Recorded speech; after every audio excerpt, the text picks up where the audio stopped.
Halo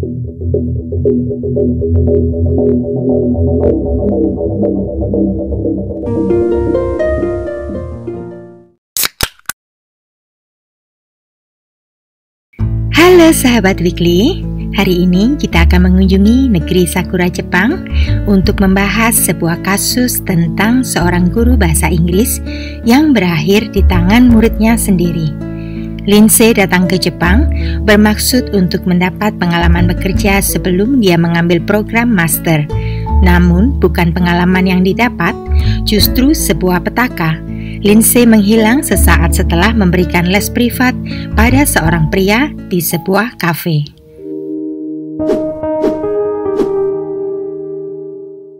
Lindsay Hawker lahir di Coventry, Inggris pada tahun 1984. Hampir seumur hidupnya dihabiskan Lindsay di kota kelahirannya itu. Lindsay mengambil jurusan biologi di Universitas Leeds dan pada tahun 2006 lulus sebagai sarjana dengan predikat terbaik. Sebenarnya Lindsay ingin mengambil program master, namun sebelum itu Lindsay ingin menjelajahi dunia sekalian menambah pengalaman. Jepang adalah negara pilihannya. Selain relatif aman, tawaran pekerjaan untuk warga asing saat itu cukup banyak. Tak lama setelah wisuda, Lindsay berangkat ke Jepang dan mulai mengajar di sana pada bulan Oktober tahun 2006 di Sekolah Bahasa Inggris Nova. Sekolah Nova memiliki reputasi cukup baik pada masa itu. Selama berada di Jepang, Lindsay berbagi apartemen dengan 2 orang wanita sesama pengajar asing.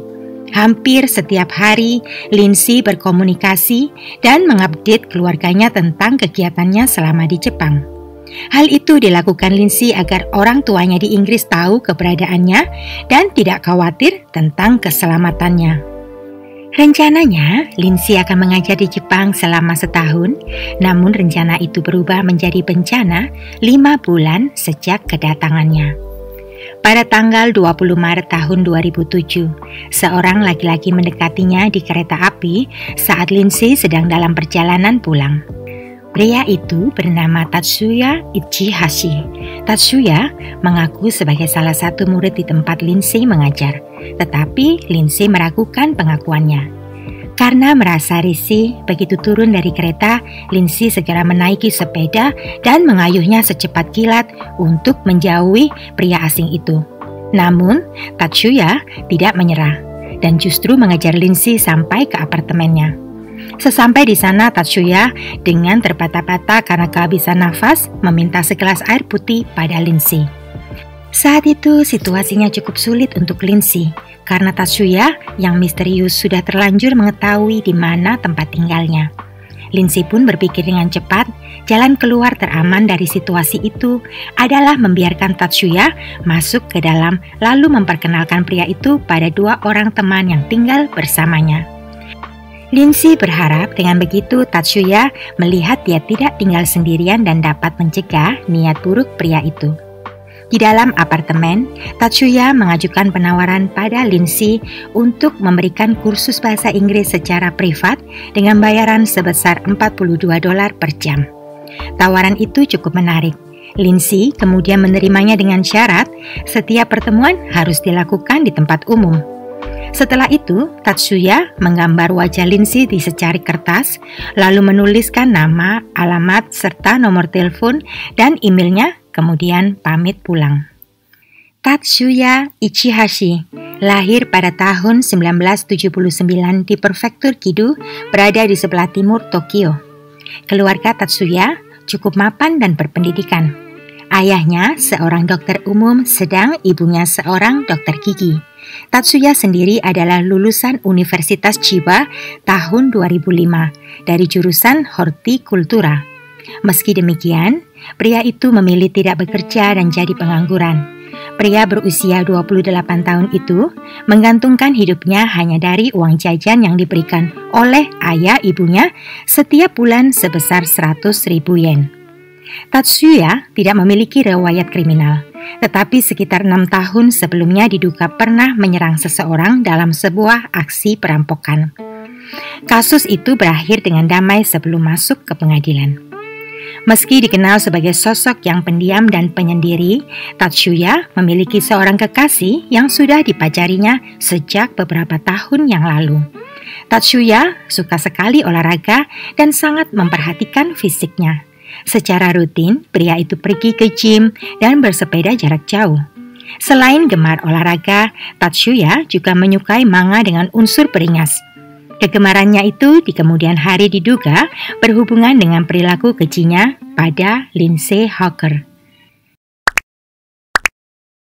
4 hari setelahnya, di hari Sabtu tanggal 24 Maret tahun 2007, Lindsay dan Tatsuya bertemu di sebuah kafe untuk jadwal kursus privat pertama.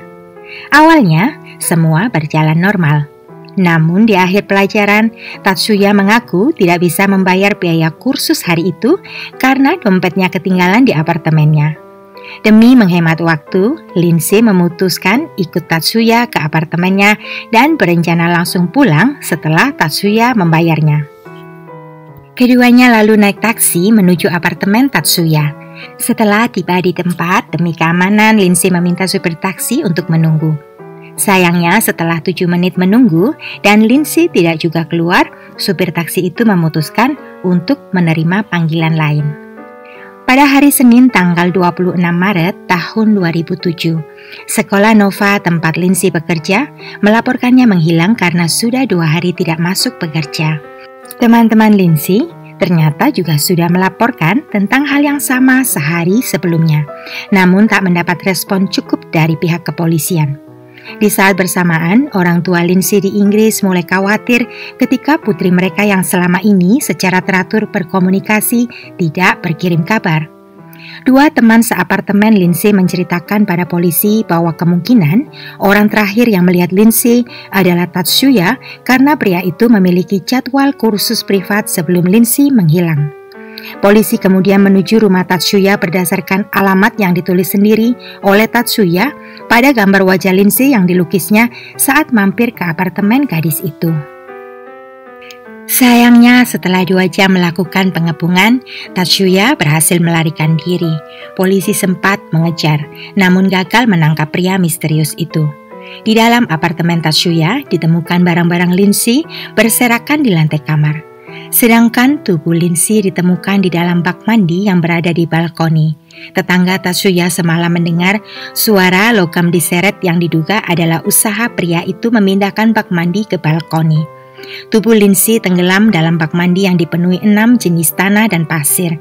Rambutnya sudah dicukur habis. Kondisinya sangat menyedihkan. Hasil tim forensik menyebutkan Lindsay diduga mengalami masa-masa yang berat dan sempat diruda paksa oleh Tatsuya hingga akhirnya mengembuskan nafas terakhir setelah mengalami asfiksia. Pengejaran dan pencarian Tatsuya Ichihashi berlangsung cukup lama. Kurang lebih 2 tahun 7 bulan, Tatsuya Ichihashi bersembunyi dari kejaran aparat. Banyak spekulasi bermunculan tentang di mana pria itu kemungkinan bersembunyi. Pada tahun 2008, Tatsuya dikabarkan berada di daerah Kabukicho yang populer sebagai tempat berkumpulnya penyuka sesama jenis. Dia juga sempat dikabarkan telah pundir.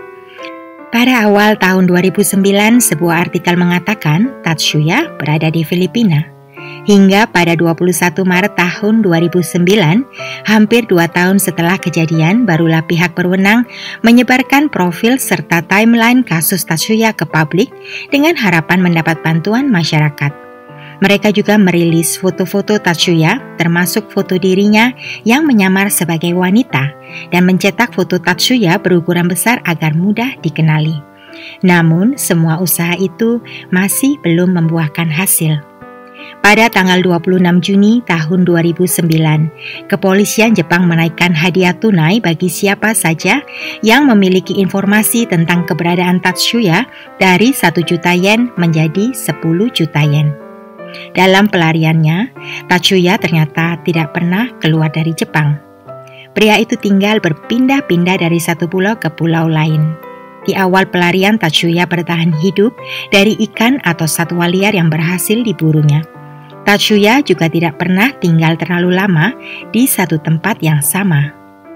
Untuk mencegah seseorang mengenalinya, Tatsuya nekat melakukan sendiri perubahan pada wajahnya. Tahi lalat di wajahnya dihilangkan secara manual dan begitu juga dengan bibirnya. Tetapi Tatsuya merasa semua itu belum cukup. Tatsuya kemudian mendatangi sebuah klinik di Nagoya untuk melakukan lebih banyak perubahan pada wajahnya. Saat itulah Tatsuya menggali lubang untuk dirinya sendiri. Sebelum melakukan prosedur operasi, Tatsuya diminta untuk mengirimkan selfie agar bisa dianalisa oleh tim medis. Pada tanggal 24 Oktober tahun 2009, Tatsuya Ichihashi sempat menjalani prosedur operasi plastik pada bagian hidung. Setelah itu, akhirnya pihak klinik menyadari pasien mereka adalah seorang buronan. Mereka pun segera melaporkan hal itu pada pihak berwenang. Bersamaan dengan itu, sebuah petunjuk lain datang dari seorang pekerja konstruksi yang mencurigai rekannya adalah Tatsuya. Mereka kemudian melapor ke polisi. Pihak penyidik lalu mengambil sampel sidik jari dari asrama pegawai yang hasilnya mengkonfirmasi bahwa pria itu benar adalah Tatsuya. Ternyata Tatsuya sudah 14 bulan bekerja di Osaka. Beberapa minggu kemudian petunjuk baru masuk dari seorang petugas kapal feri yang mengenali salah satu calon penumpangnya adalah Tatsuya Ichihashi. Segera petugas itu menelpon polisi. Akhirnya pada tanggal 10 November tahun 2009 pelarian Tatsuya berakhir. Dia ditangkap ketika hendak menaiki kapal feri menuju Osaka. Selama 23 hari proses interogasi dan pemeriksaan berlangsung, Tatsuya menolak mengakui perbuatannya pada Lindsay Hawker. Namun akhirnya dalam persidangan Tatsuya mengaku apa yang terjadi adalah sebuah kecelakaan. Saat menggagai Lindsay, Tatsuya memang membekapnya untuk mencegah gadis itu meminta tolong. Namun tindakannya kelewatan, hingga Lindsay kehabisan oksigen dan berhenti bernafas. Tatsuya mengaku sempat berusaha menyadarkan Lindsay, namun usahanya gagal. Setelah 4,5 tahun keadilan akhirnya ditegakkan. Pada tanggal 21 Juli tahun 2011, pengadilan menjatuhkan hukuman penjara seumur hidup pada Tatsuya Ichihashi. Dia terhindar dari hukuman mati karena pengadilan menilai Tatsuya masih bisa direhabilitasi mengingat pria berusia 32 tahun itu tidak memiliki riwayat kriminal, serta usianya yang terbilang masih muda. Pada tahun 2013, Tatsuya merilis sebuah buku berjudul Sebelum Aku Tertangkap, Pelarian Selama 2 Tahun 7 Bulan, yang menceritakan saat-saat dia menghindari polisi dalam pelariannya. Tatsuya Ichihashi sempat menawarkan pendapatan royalti atas bukunya kepada keluarga Lindsay. Tentu saja tawaran itu ditolak mentah-mentah oleh keluarga Lindsay.